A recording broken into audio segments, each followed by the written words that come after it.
Hello दोस्तों, स्वागत है आपके अपने चैनल सज्जे की स्टडी पर। आशा करते हैं आप सभी लोग स्वस्थ होंगे। दोस्तों, हमेशा की तरह आज हम आपके लिए फिर लाए हैं आपकी आगामी परीक्षा उत्तर प्रदेश पुलिस को ध्यान में रखते हुए अपनी उत्तर प्रदेश पुलिस सीरीज की अगली वीडियो। दोस्तों, यदि आप इन प्रश्नों की पीडीएफ चाहते हो तो आप हमारे टेलीग्राम चैनल से जुड़कर इन प्रश्नों की पीडीएफ बिल्कुल फ्री प्राप्त कर सकते हैं। तो चलिए दोस्तों, आपका कीमती समय न खराब करते हुए चलिए शुरू करते हैं आज की वीडियो का पहला प्रश्न। तो दोस्तों, आज की वीडियो का पहला प्रश्न है, नवंबर 2023 में भारतीय राष्ट्रीय भुगतान निगम ने किसे यूपीआई सेफ्टी एम्बेसडर नियुक्त किया है? आपके ऑप्शन है ए राजकुमार राव, बी आयुष्मान खुराना, सी पंकज त्रिपाठी या डी अक्षय कुमार। तो दोस्तों, इस प्रश्न का सही उत्तर होगा ऑप्शन सी पंकज त्रिपाठी।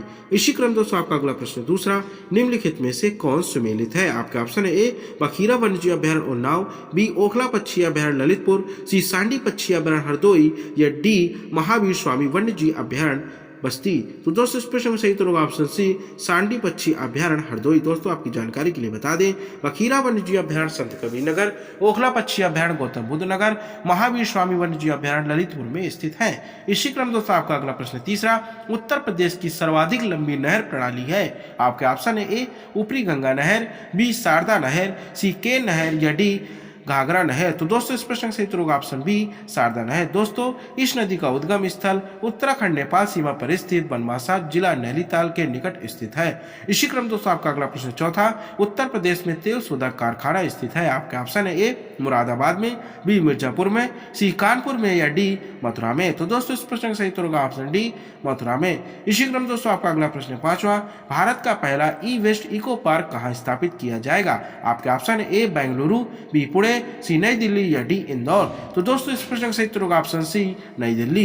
इसी क्रम दोस्तों, आपका अगला प्रश्न छठवां, कोणार्क का सूर्य मंदिर किसने बनवाया था? आपके ऑप्शन है ए अनंत वर्मन चोड़गंगदेव, बी नरसिंह देव वर्मन प्रथम चोड़गंग, सी कपिलेंद्र उदय राउतरे या डी पुरुषोत्तम देव। तो दोस्तों, इस प्रश्न का सही उत्तर होगा ऑप्शन बी नरसिंह देव वर्मन प्रथम चोड़गंग।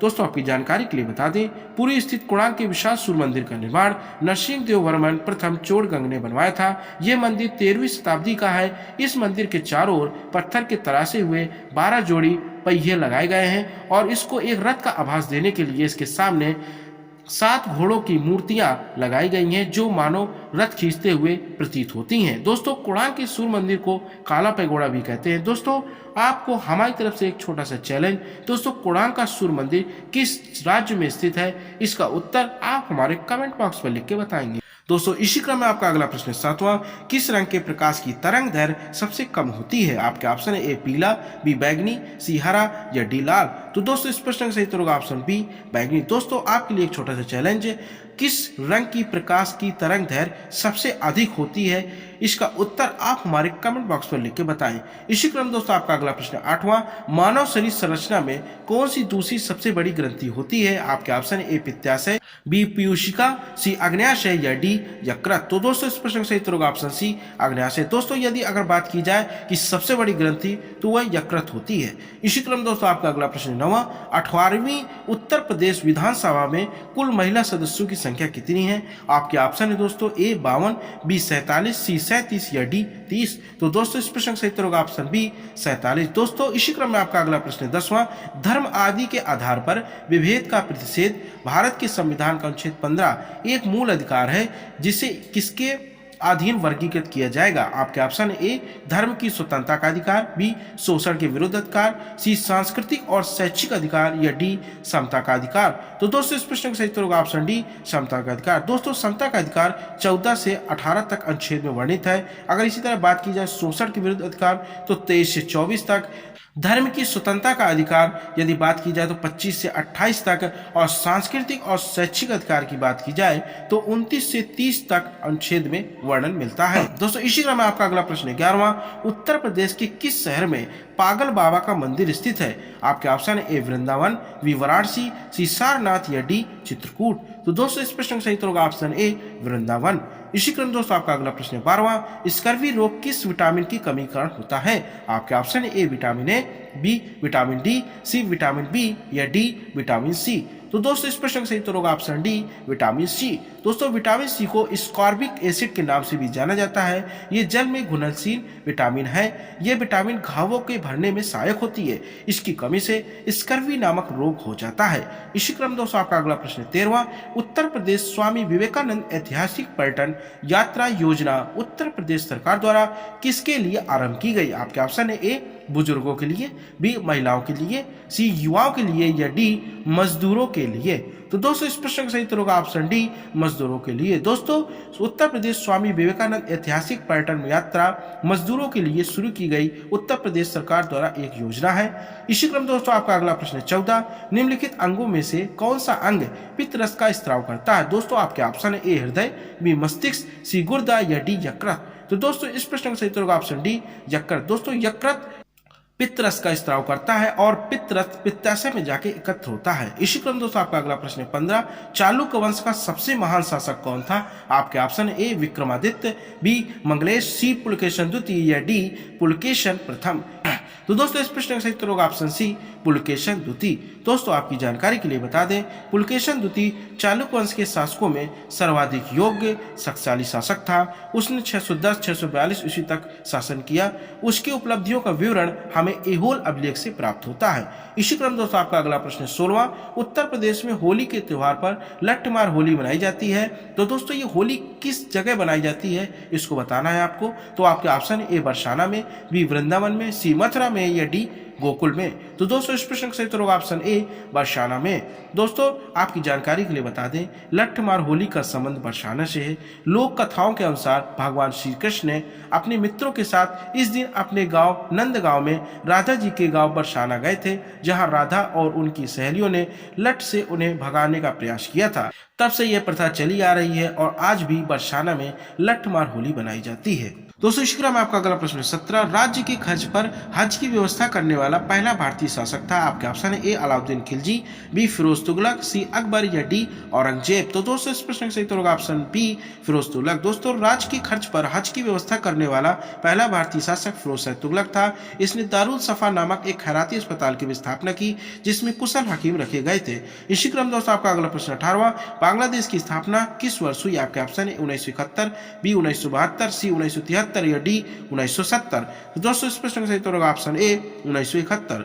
दोस्तों इसी क्रम में आपका अगला प्रश्न 19वां, निम्न में कौन सा राष्ट्रीय उद्यान या अभ्यारण्य राजस्थान में नहीं है? आपके ऑप्शन ए रणथंभौर राष्ट्रीय उद्यान, बी सरिस्का राष्ट्रीय उद्यान, सी जयसमंद वन्यजीव अभ्यारण्य या डी राजाजी राष्ट्रीय उद्यान। तो दोस्तों इस प्रश्न का सही उत्तर होगा ऑप्शन डी राजाजी राष्ट्रीय उद्यान। दोस्तों राजाजी राष्ट्रीय उद्यान उत्तराखंड के देहरादून जिले में स्थित है। इसकी स्थापना 1983 में की गई थी। दोस्तों इसका क्षेत्रफल 820.42 वर्ग किलोमीटर है। इसी क्रम दोस्तों आपका अगला प्रश्न 20वां, उत्तर प्रदेश दिवस कब मनाया जाता है? आपके ऑप्शन है ए 18 अप्रैल, बी 24 मार्च, सी 24 जनवरी या डी 25 दिसंबर। तो दोस्तों इस प्रश्न का सही उत्तर होगा ऑप्शन सी 24 जनवरी। इसी क्रम दोस्तों आपका अगला प्रश्न 21वां, निम्नलिखित में से किसके पास भारतीय सुरक्षा बलों पर सर्वोच्च कमान प्राप्त है? आपके ऑप्शन है ए भारत के प्रधानमंत्री, बी भारत के रक्षा मंत्री, सी भारतीय केंद्रीय मंत्रिपरिषद या डी भारत का राष्ट्रपति। तो दोस्तों इस प्रश्न का सही उत्तर होगा ऑप्शन डी भारत के राष्ट्रपति। इसी क्रम दोस्तों आपका अगला प्रश्न 22वां, लोकसभा आयोजित करने के लिए अपेक्षित गण पूर्ति क्या है? आपके ऑप्शन ए 1/6, बी 1/8, सी 1/10 या डी 1/5। तो दोस्तों इस प्रश्न का सही उत्तर होगा ऑप्शन सी 1/10। दोस्तों इसे गणपूर्ति के नाम से भी जाना जाता है। दोस्तों आपकी जानकारी के लिए बता दें संविधान के अनुच्छेद 100 के 3 के तहत संसद के प्रत्येक सदन लोकसभा या राज्यसभा की कार्रवाई आयोजित करने के लिए अपेक्षित गणपूर्ति की कुल संख्या का 1/10 भाग होनी चाहिए। इसी क्रम दोस्तों आपका अगला प्रश्न 23वां, उत्तर प्रदेश में प्रथम विकलांग विश्वविद्यालय स्थापित किया गया। आपके option A Lucknow, B Chitrakoot, C Kanpur या डी बांदा। तो दोस्तों इस प्रश्न का सही उत्तर होगा ऑप्शन बी चित्रकूट। दोस्तों हमें कमेंट करके बताएं कि आप हमारी वीडियो कहां से देख रहे हैं। दोस्तों आपकी जानकारी के लिए बता दें उत्तर प्रदेश में चित्रकूट में जगत गुरु रामभद्राचार्य दिव्यांग विश्वविद्यालय की स्थापना 2001 में हुई थी। जगत गुरु रामभद्राचार्य इस विद्यालय के जीवन पर्यंत कुलपति हैं। यह उत्तर प्रदेश में विकलांगों के लिए स्थापित प्रथम विश्वविद्यालय है। दोस्तों इसी क्रम में आपका अगला प्रश्न 24वां, उत्तर प्रदेश के कुल स्मार्ट सिटी योजना सम्मिलित जिले हैं। आपके ऑप्शन है ए 12, बी 11, सी 10 या डी 9। तो दोस्तों इस प्रश्न का सही उत्तर होगा ऑप्शन ए 12। दोस्तों आपकी जानकारी के लिए बता दें, स्मार्ट सिटी मिशन के अंतर्गत चयनित उत्तर प्रदेश के शहरों की सूची इस प्रकार है।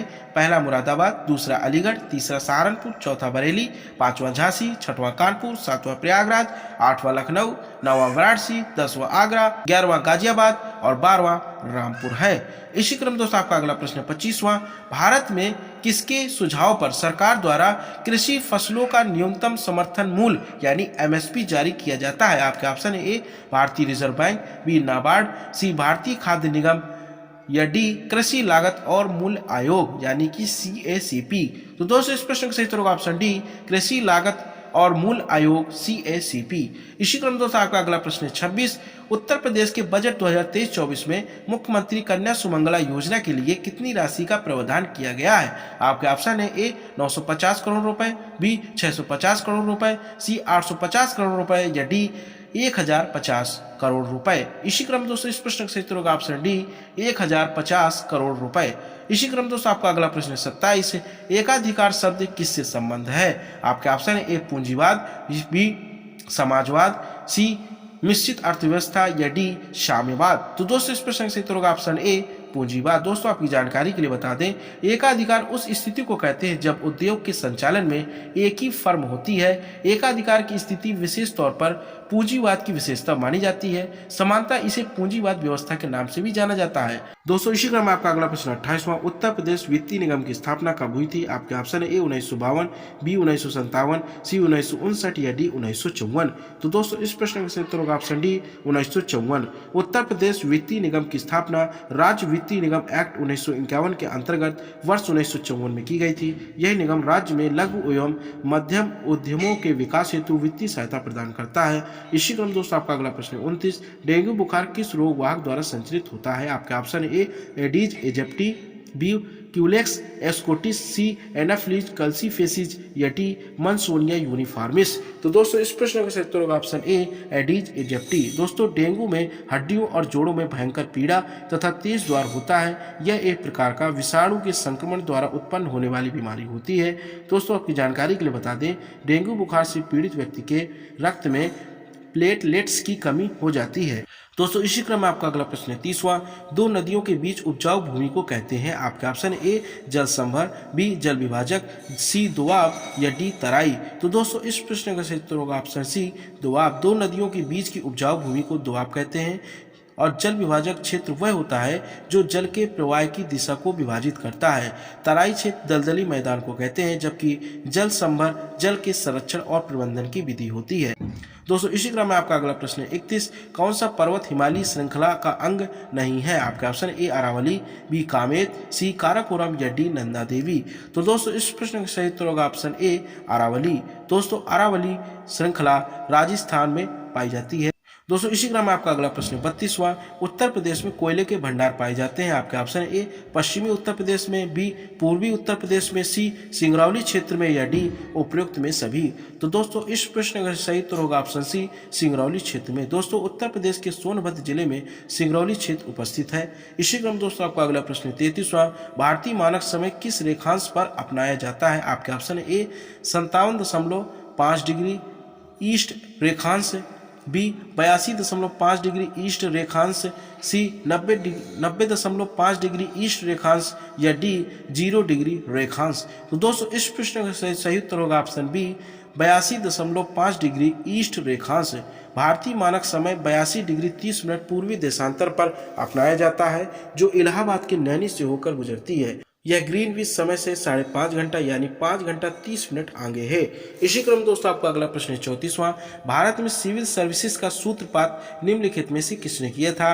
आपके ऑप्शन है A governor general Warren Hastings, B Lord Cornwallis, C Lord William Bentinck या डी कोई भी विकल्प सही नहीं है। तो दोस्तों इस प्रश्न का सही उत्तर होगा ऑप्शन बी लॉर्ड कॉर्नवालिस। दोस्तों इसी क्रम में आपका अगला प्रश्न 35वां, प्रधानमंत्री राष्ट्रीय बाल पुरस्कार 2022 से सम्मानित उत्तर प्रदेश के बच्चों में से कौन शामिल है? आपके ऑप्शन है ए अभिनव कुमार चौधरी, बी जिया रॉय, सी चंद्रारी सिंह चौधरी या डी उपयुक्त सभी। तो दोस्तों इस प्रश्न का सही उत्तर होगा ऑप्शन डी उपयुक्त सभी। इसी क्रम दोस्तों आपका अगला प्रश्न 36, बांग्लादेश मुक्ति युद्ध कब समाप्त हुआ? आपके ऑप्शन है ए 14 नवंबर 1972, बी 17 अक्टूबर 1971, सी 2 अक्टूबर 1974 या डी 16 दिसंबर 1971।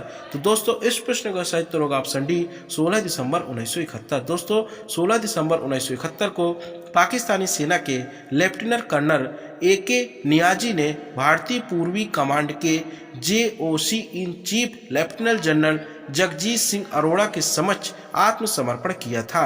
इसी क्रम दोस्तों आपका अगला प्रश्न 37वां, किस वर्ष भारत में बैंकों का राष्ट्रीयकरण किया गया? आपका ऑप्शन है ए 1977, बी 1947, सी 1965 या डी 1969। तो दोस्तों इस प्रश्न का सही उत्तर होगा ऑप्शन डी 1969। दोस्तों 19 जुलाई 1969 को 14 बैंकों का राष्ट्रीयकरण किया गया। इन बैंकों पर अधिकतर बड़े औद्योगिक घरानों का कब्जा था। दोस्तों इसी क्रम में दूसरा बैंकों का राष्ट्रीयकरण 1980 के दशक में किया गया। दोस्तों इसी क्रम में आपका अगला हुआ इस वीडियो का अंतिम प्रश्न 38वां, नवंबर 2023 में टेनिस में पुरुष वर्ग की सबसे प्रतिष्ठित टीम प्रतियोगिता डेविस कप 2023 के फाइनल में इटली ने किस देश को पराजित कर खिताब जीता है? आपके ऑप्शन है A Serbia, B Finland, C America या डी ऑस्ट्रेलिया।